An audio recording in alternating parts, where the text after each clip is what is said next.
Hello, welcome to competitive cracker. എൻ്റെ പേര് bin Mathew. നമ്മൾ UGC നെറ്റ് എക്സാമിന് തയ്യാറെടുത്തുകൊണ്ടിരിക്കുകയാണ് അല്ലേ. അപ്പോൾ ഇനിയിപ്പോൾ വളരെ ചുരുങ്ങിയ ദിവസങ്ങളാണ് നമ്മുടെ മുമ്പിൽ ഉള്ളത്. കൃത്യം പറയുവാണെങ്കിൽ നമുക്കൊരു 30 ദിവസങ്ങൾ നമ്മുടെ മുമ്പിലുണ്ട്.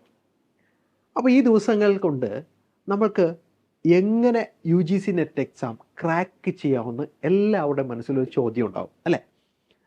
പലരും ഓർക്കും ഇനിയുള്ള ദിവസങ്ങളിൽ ഇന്ന ടോപ്പിക്ക് പഠിച്ചാൽ മതി, അത് മാത്രം പഠിച്ചു കഴിഞ്ഞാൽ നമുക്ക് മാർക്ക് സ്കോർ ചെയ്ത് ജയിക്കാമെന്ന് ചിന്തിക്കും. അപ്പോൾ അങ്ങനെ ചില ചെറിയ ട്രിക്സൊക്കെ നമ്മൾ ഉപയോഗിക്കാറുണ്ട് അല്ലേ പരീക്ഷകൾക്ക് മുമ്പ്.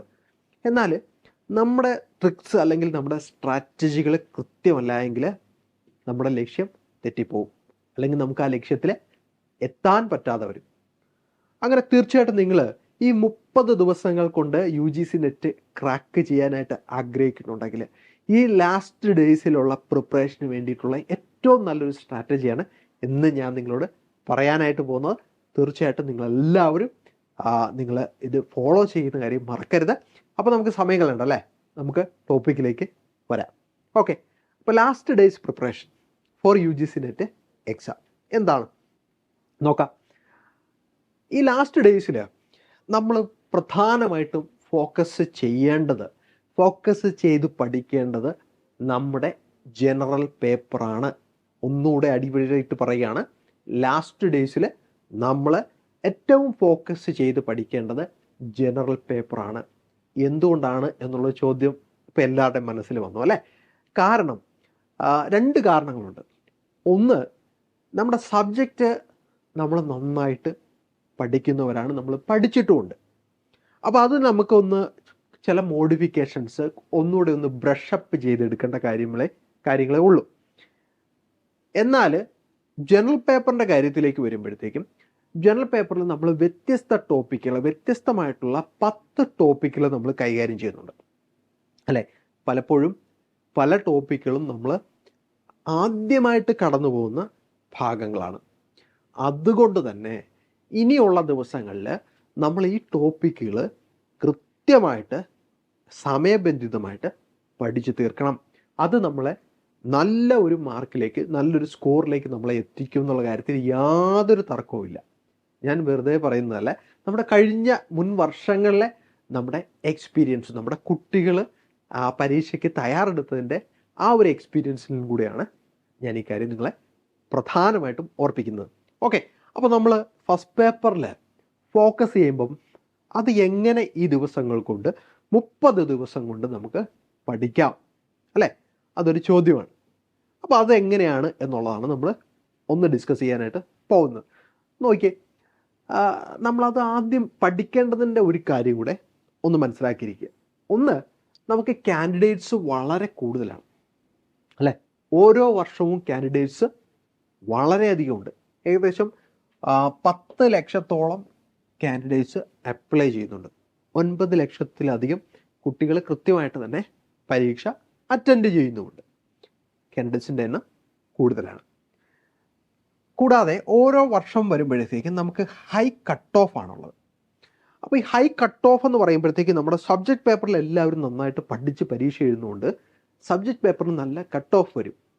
അപ്പോൾ പലർക്കും ഒരു ആവറേജ് സ്റ്റുഡൻസിനെ സംബന്ധിച്ചിടത്തോളം, അല്ലെങ്കിൽ അത്യാവശ്യം പഠിക്കുന്ന ഒരു കുട്ടിയെ സംബന്ധിച്ചിടത്തോളം ആ കട്ട് ഓഫിലേക്ക് എത്താനായിട്ട് ചിലപ്പോൾ സമയത്തിൻ്റെ പ്രശ്നവും ഒക്കെ വരാം അല്ലേ, പഠിക്കാനായിട്ട് പറ്റാതെ വരാം, അല്ലെങ്കിൽ ചില ചോദ്യങ്ങൾ കുറച്ച് ഡിഫിക്കൽട്ടായിട്ട് വരാം. അപ്പോൾ അതിൽ ഏറ്റവും നന്നായിട്ട് പെർഫോം ചെയ്ത് പോകുന്ന കുറച്ച് പേർക്ക് മാത്രമേ ആ ഒരു ത്രഷോൾഡിലേക്ക്, ആ ഒരു ലെവലിലേക്ക് സബ്ജക്റ്റ് പേപ്പറിൽ എത്താനായിട്ട് പറ്റുള്ളൂ. അവിടെയാണ് ഫസ്റ്റ് പേപ്പറിൻ്റെ പ്രാധാന്യം ഇരിക്കുന്നത്. അത് നിങ്ങൾ മനസ്സിലാക്കണം. അത് മനസ്സിലാക്കിയാൽ മാത്രമേ ഉള്ളൂ നമുക്ക് ഈ ഒരു പരീക്ഷയ്ക്ക് കൃത്യതയോടുകൂടി ഫോക്കസ് ചെയ്ത് ഫസ്റ്റ് പേപ്പർ നമുക്ക് പഠിക്കാനായിട്ട് പറ്റുള്ളൂ. അപ്പം നമ്മുടെ സബ്ജക്റ്റ് പേപ്പറിൽ കുറച്ച് മാർക്കൊന്ന് താഴേക്ക് പോയാലും നമുക്കത് മെയിൻറ്റെയിൻ ചെയ്യാൻ പറ്റുന്ന ഒരു പേപ്പറാണ് ഏത്? ജനറൽ പേപ്പർ അല്ലെങ്കിൽ ഫസ്റ്റ് പേപ്പർ. അപ്പോൾ ഫസ്റ്റ് പേപ്പറിന് നിങ്ങൾ മാക്സിമം മാർക്ക് സ്കോർ ചെയ്തെങ്കിൽ സബ്ജക്റ്റ് പേപ്പർ അവിടെ നമുക്ക് കുറച്ച് കുറയാനായിട്ട് മനഃപൂർവ്വം നമ്മളാരും ശ്രമിക്കാറില്ല. അഥവാ ഇനി കുറച്ച് ഒന്ന് ബുദ്ധിമുട്ട് വന്നാലും നമുക്കൊന്ന് മെയിൻറ്റെയിൻ ചെയ്യാനായിട്ട് പറ്റും. ഓക്കെ, അപ്പോൾ ഹൈ കട്ട് ഓഫ് വരുന്ന സാഹചര്യത്തിലും കൂടെ നമ്മൾ ജനറൽ പേപ്പർ കൃത്യതയോട് പഠിക്കേണ്ട ഒരു സാഹചര്യമുണ്ട്. ഓക്കെ, ഇനി ഇത് നന്നായിട്ട് പഠിച്ചു കഴിഞ്ഞാലുള്ള ഒരു പ്ലസ് പോയിന്റ് എന്താണ്?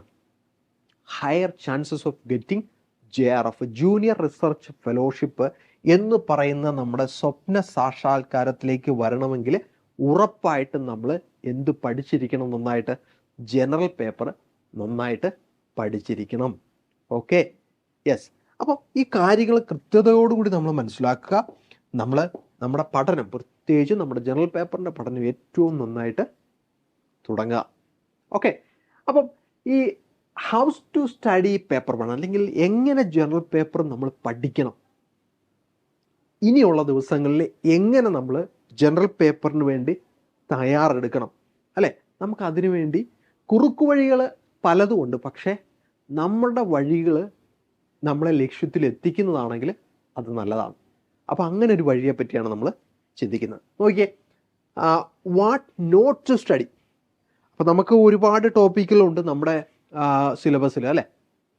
ഒരുപാട് ടോപ്പിക്കുകളുണ്ട്. 10 പ്രധാനപ്പെട്ട ടോപ്പിക്കിലൂടെ നമ്മൾ പോകുന്നുണ്ട്.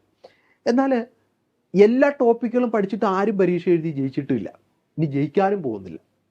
പക്ഷേ അവിടെയാണ് നമ്മൾ കൃത്യമായിട്ട് ഐഡൻറ്റിഫൈ ചെയ്യേണ്ടത് ഏത് ടോപ്പിക്കാണ് നമ്മൾ പഠിക്കേണ്ടാത്തത് എന്നുള്ളത്. ഏത് ടോപ്പിക്കാണ് നമ്മൾ പഠിക്കേണ്ടാത്തത്, അല്ലേ? ചില പരീക്ഷയ്ക്ക് പഠിക്കും, എല്ലാ ടോപ്പിക്കുകളും പഠിക്കും, പക്ഷേ പരീക്ഷയ്ക്ക് ക്വാളിഫൈ ചെയ്യത്തില്ല. അവിടെയാണ് നമ്മൾ കുറച്ചുകൂടെ സ്മാർട്ട് ആവേണ്ടത്. നമ്മൾ കൃത്യമായിട്ട് എന്ത് പഠിക്കണ്ട എന്നുള്ളത് മനസ്സിലാക്കി കഴിഞ്ഞാൽ എന്ത് പഠിക്കണമെന്ന് നമുക്ക് അറിയാനായിട്ട് സാധിക്കും, അല്ലേ? അപ്പോൾ വാട്ട് നോട്ട് ടു സ്റ്റഡി അത് കൃത്യമായിട്ട് നമ്മൾ ഐഡൻറ്റിഫൈ ചെയ്യുക. കാടടച്ച് പഠിക്കുക എന്ന് പറയും, അത് നമുക്കിവിടെ വേണ്ട 30 ദിവസത്തേക്ക്. 1. 2, അവോയ്ഡ് ഡിഫിക്കൽട്ട് ടോപ്പിക്സ്. ഇപ്പോൾ നമ്മൾ ചിലരെ സംബന്ധിച്ചിടത്തോളം ചിലർക്ക് ചില ഏരിയകൾ ബുദ്ധിമുട്ട് വരും, അല്ലേ? ചിലർക്ക് മാത്തമാറ്റിക്കലായിട്ടുള്ള വരുന്ന ഭാഗങ്ങൾ കുറച്ച് പാട് വരും. എല്ലാ ഭാഗങ്ങളെന്ന് പറയുന്നില്ല. ചിലപ്പോൾ ഡേറ്റ ഇൻ്റർപ്രിറ്റേഷൻ ആയിരിക്കും, ചിലപ്പോൾ കോഡിങ് ആയിരിക്കും, ചിലപ്പോൾ ബ്ലഡ് റിലേഷൻ ആയിരിക്കും. ഇതൊക്കെ കുറച്ച് ബുദ്ധിമുട്ടായിട്ട് തോന്നാറുണ്ട്, അല്ലേ? പക്ഷേ നിങ്ങൾ ഈ ലാസ്റ്റ് ടൈമിൽ ഈ പാടുള്ള ഭാഗത്തിന് വേണ്ടി ഒരുപാട് സമയം ഇൻവെസ്റ്റ് ചെയ്ത് പഠിക്കാനായിട്ടുള്ള സമയമില്ല. ഓക്കെ, അത് നിങ്ങൾ കൃത്യമായിട്ട് മനസ്സിലാക്കണം.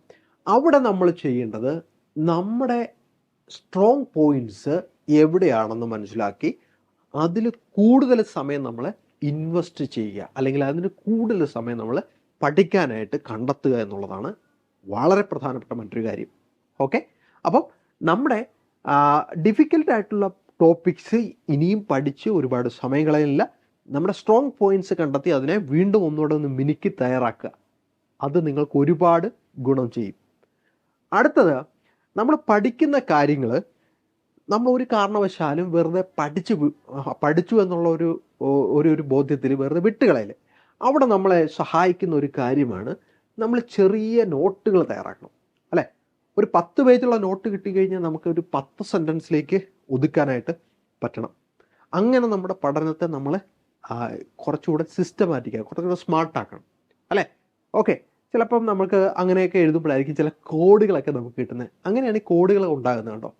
യെസ്, നമ്മൾ വലിയൊരു നോട്ട് എടുത്ത് പഠിക്കുമോ, ഇത്രയും പഠിക്കണമെന്ന് വിചാരിക്കുമ്പോഴാണ് നമ്മൾ പഠിച്ച് വരുമ്പോൾ നമുക്ക് മനസ്സിൽ തന്നെ ചില ഷോർട്ട് കട്ട്സ് വരും. അപ്പോൾ അത് നമ്മൾ കൃത്യതയോടുകൂടി എഴുതി വെക്കുക, ഷോർട്ട് നോട്ട്സ്. അടുത്തതെന്ന് വെച്ച് കഴിഞ്ഞാൽ പ്രാക്ടീസ് PYQs. അപ്പോൾ ഇവിടെ പ്രീവിയസ് ഇയർ ക്വസ്റ്റ്യൻസ് വർക്കൗട്ട് ചെയ്യാതെ ഈ ദിവസങ്ങൾ കൊണ്ട് നമുക്ക് നമ്മുടെ പരീക്ഷ ക്രാക്ക് ചെയ്യാനായിട്ട് സാധിക്കത്തില്ല. നിങ്ങൾ നിർബന്ധമായിട്ടും കഴിഞ്ഞ ഒരു മിനിമം ഒരു 7 എക്സാമുകളുടെയെങ്കിലും ജനറൽ പേപ്പറിൻ്റെ ക്വസ്റ്റ്യൻസ് നിങ്ങൾ വർക്കൗട്ട് ചെയ്യുക. കാരണം 30 ദിവസം നമ്മുടെ മുമ്പിലുണ്ട്, അല്ലേ? ഈ 30 ദിവസം കൊണ്ട് മിനിമം 7 ക്വസ്റ്റ്യൻ പേപ്പർ ജനറൽ പേപ്പറിൻ്റെ നിങ്ങൾ വർക്കൗട്ട് ചെയ്യുകയാണെങ്കിൽ നിങ്ങളുടെ റിസൾട്ട് അത്ഭുതകരമായിരിക്കും, ഉറപ്പാണ്. തീർച്ചയായിട്ടും നിങ്ങൾക്ക് അത് ഗുണം ചെയ്യും. ഓക്കെ, കൂടാതെ നിങ്ങൾക്ക് മോക്ക് ടെസ്റ്റുകളും ചെയ്യാം. അപ്പോൾ മോക്ക് ടെസ്റ്റുകളും PYQസും തമ്മിൽ വളരെ വ്യത്യാസമുണ്ട്. ഓക്കെ, കാരണം PYQs നമുക്ക് നിരന്തരമായിട്ട് ചോദിച്ചു വരുന്ന ചോദ്യങ്ങളാണ്.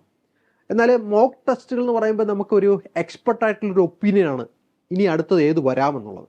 അപ്പോൾ ഇത് 2 പ്രധാനപ്പെട്ടതാണ്. പക്ഷേ എന്നാലും കുറച്ചുകൂടെ പ്രധാനമായിട്ട് നമ്മൾ PYQs, പ്രീവിയസ് ഇയർ ക്വസ്റ്റ്യൻസ് തീർച്ചയായിട്ടും നിങ്ങൾ ഡിസ്കസ് ചെയ്തിരിക്കണം.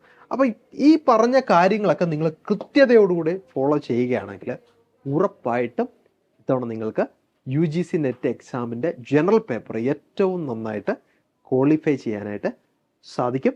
Okay yes. അപ്പോൾ അടുത്ത ഒരു ചോദ്യം നമ്മുടെ മനസ്സിലുണ്ടാകുന്നത്, ഈ 30 ദിവസങ്ങളിൽ നമ്മൾ എങ്ങനെ ഈ ഫസ്റ്റ് പേപ്പറിൻ്റെ ടോപ്പിക്കുകൾക്ക് ടൈം സ്പെൻഡ് ചെയ്യണമെന്നാണ് അല്ലേ.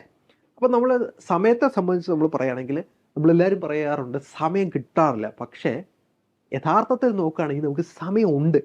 അത് നമ്മൾ കൃത്യതയോടുകൂടി വിനിയോഗിക്കുന്നതിലുള്ള ചെറിയ പ്രശ്നമുള്ളൂ. അപ്പോൾ അവിടെ ഒരു മാനേജ്മെൻറ്റ് നമുക്ക് കൃത്യമായിട്ട് വേണം അല്ലേ. അപ്പോൾ എങ്ങനെ അത് മാനേജ് ചെയ്യാം എന്നുള്ളത് നമുക്ക് നോക്കാം. ഓക്കെ, ആദ്യം നമ്മൾ ഓർക്കേണ്ട ഒരു കാര്യം, മനസ്സിൽ ഓർക്കേണ്ടത് നമ്മുടെ സമയത്തെ നമ്മൾ മൈൻഡ് ചെയ്യുക എന്നുള്ളതാണ്. ഓക്കെ, അതാണ് മൈൻഡ് യുവർ ടൈം എന്ന് ഞാനിവിടെ സൂചിപ്പിച്ചിട്ടുള്ളത്. ആ സമയത്തെ നമ്മൾ മൈൻഡ് ചെയ്ത് കഴിഞ്ഞാൽ നമുക്ക് കൃത്യമായിട്ട് കാര്യങ്ങൾ ചെയ്തു തീർക്കാനായിട്ട് പറ്റും. ഓക്കെ, ഇനിയുള്ള ദിവസങ്ങളിൽ 30 ദിവസങ്ങളിൽ നമ്മൾ ചെയ്യേണ്ടുന്ന ഒരു കാര്യം എന്ന് വെച്ച് കഴിഞ്ഞാൽ, നമ്മൾ മിനിമം ഒരു ദിവസം ഒരു 6 മണിക്കൂർ നമ്മൾ പഠിക്കാനായിട്ട് ഉപയോഗിക്കണം. 6 മണിക്കൂർ ഇൻക്ലൂഡിങ് മിനിമം ആണ് കേട്ടോ ഞാൻ പറഞ്ഞത്, മിനിമം. ഓക്കെ, 6 മണിക്കൂർ എന്ന് പറയുമ്പം രാവിലെയും വൈകിട്ടുമായിട്ട് 2 സമയങ്ങളായിട്ട് നിങ്ങൾക്ക് വേണമെങ്കിൽ അതിനെ ക്രമീകരിക്കാം. ഇപ്പോൾ രാവിലെ ഒരു 3 മണിക്കൂർ, വൈകിട്ടും ഒരു 3 മണിക്കൂർ, അല്ലെങ്കിൽ മറ്റൊരു രീതിയിൽ നിങ്ങളുടെ കൺവീനിയൻസ് അനുസരിച്ച് അത് സെറ്റ് ചെയ്യണം. പക്ഷെ മിനിമം 6 മണിക്കൂർ നിങ്ങൾ പഠിച്ചിരിക്കണം. ഓക്കെ, അപ്പോൾ ഈ 6 മണിക്കൂറിൽ നമ്മൾ ഒരു 3 മണിക്കൂർ നമ്മൾ ജനറൽ പേപ്പറിന് വേണ്ടി നിർബന്ധമായിട്ടും മാറ്റി വെക്കണം. അതിൽ കൂടുതൽ വെച്ചാലും കുഴപ്പമില്ല. അത് നിങ്ങളുടെ സബ്ജക്റ്റ് പേപ്പറിൽ നിങ്ങൾ എത്രമാത്രം ഓക്കെ ആണ് എന്നുള്ളതിൻ്റെ അനുസരിച്ച് നിങ്ങൾക്ക് ജനറൽ പേപ്പറിൻ്റെ ടൈം നിങ്ങൾക്ക് കൂട്ടാനായിട്ട് സാധിക്കും. കൂട്ടുകയാണെങ്കിൽ അത്രയും നല്ലത്. ഓക്കെ, അപ്പോൾ ഈ 3 മണിക്കൂർ നമ്മൾ ജനറൽ പേപ്പറിന് വേണ്ടി മാറ്റി വെക്കുമ്പോൾ, ജനറൽ പേപ്പറിലെ 3 പ്രധാനപ്പെട്ട ഭാഗങ്ങളുണ്ട് അല്ലേ. തിയറി പോർഷനുണ്ട്. Okay, theory portions. അപ്പോൾ തിയറി പോർഷൻസ് നമ്മൾ പഠിക്കുമ്പോൾ ഒരു കാര്യം നിങ്ങൾ മനസ്സിലാക്കുക, തിയറി പോർഷൻസിൽ നമ്മളെ ഹെൽപ്പ് ചെയ്യുന്നത് നമ്മുടെ മെമ്മറിയാണ്. അപ്പോൾ മെമ്മറിയിൽ നമ്മൾ ഓർത്ത് വെച്ച് പഠിക്കേണ്ടുന്ന കാര്യങ്ങളുണ്ട്. ഇപ്പോൾ ഹയർ എഡ്യൂക്കേഷൻ പഠിക്കുന്നു, അതുപോലെ തന്നെ നമ്മുടെ ടീച്ചിങ് ആപ്റ്റിറ്റ്യൂഡ്, ഇങ്ങനെയുള്ള കാര്യങ്ങളൊക്കെ നമുക്ക് തിയററ്റിക്കലായിട്ട് പഠിച്ച് മനസ്സിലാക്കി വെച്ച് കഴിഞ്ഞാൽ നമ്മളോട് ചോദിക്കുന്ന ഫാക്ട്സുകളുടെ അല്ലെങ്കിൽ ചോദ്യങ്ങളുടെ അടിസ്ഥാനത്തിൽ നമുക്ക് ഉത്തരം എഴുതാനായിട്ട് സാധിക്കും. ഓക്കെ, അപ്പോൾ തിയറി കൃത്യമായിട്ട് അവിടെ നമ്മൾ പഠിക്കുക, തിയറി പോർഷൻസ് കൃത്യമായിട്ട് പഠിക്കുക. ചിലർക്ക് തിയറി എളുപ്പമായിരിക്കും, അതേസമയത്ത് നമ്മുടെ മാത്തമാറ്റിക്കലായിട്ടുള്ള ഭാഗങ്ങളിൽ ബുദ്ധിമുട്ടുണ്ടാകും. ഓക്കെ, ഞാൻ തുടക്കത്തിൽ ഓർപ്പിച്ച പോലെ തന്നെ ബുദ്ധിമുട്ടുള്ള ഭാഗങ്ങൾക്ക് വേണ്ടി അധിക സമയം നിങ്ങൾ ചെലവഴിക്കേണ്ട സമയം അല്ല ഇപ്പോൾ. നമ്മൾക്ക് അറിയാവുന്ന കാര്യങ്ങൾ കൃത്യതയോടുകൂടി ഷാർപ്പായിട്ട് പഠിക്കേണ്ട സമയമാണ്. ഓക്കെ, അപ്പോൾ തിയറി നമ്മൾ പഠിച്ചു. ഇനി നമ്മൾ പ്രാക്ടീസ് ചെയ്ത് പഠിക്കേണ്ടതായിട്ടുണ്ട്. ഇപ്പോൾ ഉദാഹരണമായിട്ട് പറയുകയാണെങ്കിൽ നമ്മളുടെ data interpretation, number series, letter series, ഇങ്ങനെയുള്ള കാര്യങ്ങളൊക്കെ നമ്മൾ ചെയ്ത് തന്നെ പഠിക്കണം. ഓക്കെ, അത് ബൈ പ്രാക്ടീസ് മാത്രമേ നമുക്ക് പഠിക്കാനായിട്ട് സാധിക്കുകയുള്ളൂ. ഇനി ലാസ്റ്റ് പോർഷൻ എന്ന് പറയുന്നത് കോംപ്രിഹെൻഷനാണ്. അപ്പോൾ ഈ കോംപ്രിഹെൻഷൻ നമുക്കറിയാം, അതിനകത്തുനിന്ന് 5 ചോദ്യങ്ങൾ വരാറുണ്ട് അല്ലേ, കോംപ്രിഹെൻഷൻ.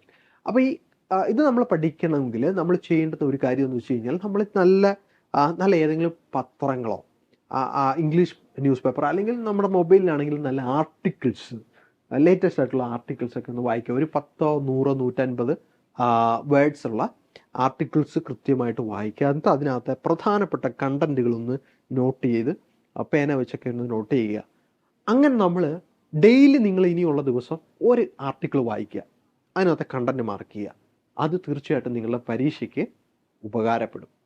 അപ്പം ഇംഗ്ലീഷ് പത്രം നല്ലതായിരിക്കണം, നല്ല ലാംഗ്വേജ് ഉള്ളതായിരിക്കണം, പുതിയ വേർഡ്സൊക്കെ നിങ്ങൾക്ക് അതിനകത്തുനിന്ന് കിട്ടും. 10 മിനിറ്റത്തെ കാര്യമുള്ളൂ. അപ്പോൾ അങ്ങനെ നിങ്ങളതിന് പ്രാക്ടീസ് ചെയ്യുക. ഇങ്ങനെ വരുന്ന 30 ദിവസങ്ങളിൽ നിങ്ങൾ ചെയ്യുകയാണെങ്കിൽ നിങ്ങളുടെ റിസൾട്ട് നിങ്ങളെ അത്ഭുതപ്പെടുത്തും. ഓക്കെ, അപ്പം നിങ്ങളത് കൃത്യതയോടുകൂടി പാലിച്ച് മുമ്പോട്ട് പോവുക. ഓക്കെ, അപ്പോൾ ഇനിയുള്ള 30 ദിവസങ്ങളിൽ നമ്മുടെ പഠനത്തെ ക്രമീകരിക്കേണ്ടത് എങ്ങനെയാണെന്ന് നമ്മൾ പറഞ്ഞു. ഓക്കെ, ഈ 30 ദിവസങ്ങളിൽ നിങ്ങളെ സഹായിക്കാനായിട്ട് കോമ്പറ്റീറ്റീവ് ക്രാക്കറും ഇത്തവണ നിങ്ങളുടെ കൂടെ ഉണ്ട്. ഒരു 30 ഡേ ഫോക്കസ് ബാച്ച് നമ്മൾ സ്റ്റാർട്ട് ചെയ്തിട്ടുണ്ട്. നമ്മൾ ഈ പറഞ്ഞ സ്ട്രാറ്റജി അനുസരിച്ചാണ് ഈ ഒരു ക്ലാസ് മുന്നോട്ട് പോകുന്നത്. തീർച്ചയായിട്ടും അത് നിങ്ങളുടെ പരീക്ഷയ്ക്ക് നിങ്ങളെ ഒരുപാട് സഹായിക്കുന്ന ഒരു ബാച്ചാണ്. ഓക്കെ, അപ്പോൾ ഈ ബാച്ചിൽ എന്തൊക്കെയാണ് നിങ്ങളെ പഠിപ്പിക്കുന്നത് എന്നുള്ളത് അറിയാനായിട്ട് നിങ്ങൾക്ക് ആകാംക്ഷ ഉണ്ടാവും അല്ലേ? തീർച്ചയായിട്ടും നമ്മൾ പറഞ്ഞ ജനറൽ പേപ്പർ നമ്മുടെ ക്ലാസ്സുകളിൽ ഉണ്ടാകും. അതുപോലെ തന്നെ ഇംഗ്ലീഷ് ഉണ്ട്, കൊമേഴ്സ് ഉണ്ട്, എക്കണോമിക്സ്, മാനേജ്മെൻറ്റ്, കൂടാതെ CSIR, ഫിസിക്സും ഉണ്ട്. ഈ ക്ലാസ്സുകളിൽ തീർച്ചയായിട്ടും നിങ്ങൾക്ക് ലൈവ് റെക്കോർഡഡ് ക്ലാസ്സുകൾ ഉണ്ടാകും. അതുപോലെ തന്നെ നിങ്ങളുടെ ഫ്ലെക്സിബിൾ ആയിട്ടുള്ള ടൈമിൽ നിങ്ങൾക്ക് ഈ ക്ലാസ്സുകൾ അറ്റൻഡ് ചെയ്യാനായിട്ട് സാധിക്കും. ലൈവ് സെഷൻസ് ഉണ്ടാവും, അവിടെ നിങ്ങൾക്ക് ഡൗട്ട്സുകൾ ക്ലിയർ ചെയ്യാനായിട്ട് സാധിക്കും. കൂടാതെ നിങ്ങൾക്ക് എക്സാമുകൾ, ഡെയിലി എക്സാംസ് ഉണ്ടാകും, മോക്ക് ടെസ്റ്റുകളൊക്കെ അറ്റൻഡ് ചെയ്യാനായിട്ട് സാധിക്കുന്നതാണ്. ഇപ്പോൾ ഒരു സ്റ്റുഡൻറ്റ് ഫ്രണ്ട്ലി ആയിട്ടുള്ള അറ്റ്മോസ്ഫിയറിൽ നിങ്ങൾക്ക് പഠിക്കാനായിട്ട് സാധിക്കും. കൂടാതെ നമ്മുടെ വാട്സപ്പ് അതുപോലെ തന്നെ ടെലിഗ്രാം ആപ്പുകളിൽ നിങ്ങൾക്ക് പരീക്ഷയുമായിട്ടുള്ള ബന്ധപ്പെട്ടുള്ള അപ്ഡേറ്റ്സുകൾ, മറ്റ് ഇൻഫർമേഷൻസ് ഒക്കെ നിങ്ങൾക്ക് അവൈലബിൾ ആയിട്ടുണ്ട്. അപ്പോൾ ഒരു കാരണവശാലും നിങ്ങളിത് മിസ് ചെയ്യരുത്. ഏറ്റവും നന്നായിട്ട് പഠിക്കുക, തയ്യാറെടുക്കുക. ഇനിയുള്ള ദിവസങ്ങളിൽ ഏറ്റവും നന്നായിട്ട് പഠിച്ച് നിങ്ങൾക്കെല്ലാവർക്കും നല്ല വിജയം ലഭിക്കട്ടെ എന്ന് ആശംസിച്ചുകൊണ്ട് ഒരു കാര്യം കൂടെ ഓർപ്പിക്കുന്നു. നിങ്ങൾ ആദ്യമായിട്ടാണ് ഈ ചാനൽ കാണുന്നതെങ്കിൽ ചാനൽ സബ്സ്ക്രൈബ് ചെയ്യുന്ന കാര്യം മറക്കരുത്. അതുപോലെ നിങ്ങൾക്ക് ഈ വീഡിയോ പ്രയോജനപ്പെടുന്നെങ്കിൽ നിങ്ങളുടെ സുഹൃത്തുക്കൾക്ക് ഷെയർ ചെയ്ത് കൊടുക്കാനും മറക്കരുത്. അപ്പോൾ വീണ്ടും കാണാം. Okay, thank you.